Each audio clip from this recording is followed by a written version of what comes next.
Cook with Comali season 5 ஆரம்பித்து கிட்டத்தட்ட 3 வாரம் முடிஞ்சிடுச்சுங்க. ஸோ இதுக்கு முன்னாடி ப்ரீவியஸ் சீசன்லலாம் 3வது வாரம் ஒரு எலிமினேஷன் நடந்திருக்கும். ஆனால் இந்த சீசனில் அப்படி இதுவரைக்கும் எந்த விதமான ஒரு எலிமினேஷனும் நடக்கவே இல்லை. அதே மாதிரி ஒரு இம்யூனிட்டி வாரமும் நடக்கவே இல்லை.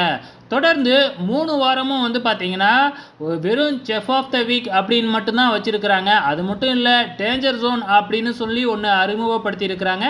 ஸோ 2வது வாரம் வந்து பார்த்தீங்கன்னா அக்ஷய கமல் டேஞ்சர் ஜோன் வந்தாங்க. அதே மாதிரி கடந்த வாரம் வந்து பார்த்தீங்கன்னா ஜோயா டேஞ்சர் ஜோனுக்கு வந்திருக்கிறாங்க. ஸோ அதே மாதிரி அடுத்த வாரமும் இதே மாதிரியான ஒரு எபிசோடு தான் போகிறதுக்கு வாய்ப்புகள் இருக்குது. ஸோ அடுத்த வாரமும் கண்டிப்பாக ஒரு டேஞ்சர் ஜோன் கண்டஸ்டன்ஸ் வரப்போகிறாங்க. ஸோ எந்த மார்க்கின் அடிப்படையில் எலிமினேஷன் நடக்க போகுது அப்படிங்கிறது தெரியல.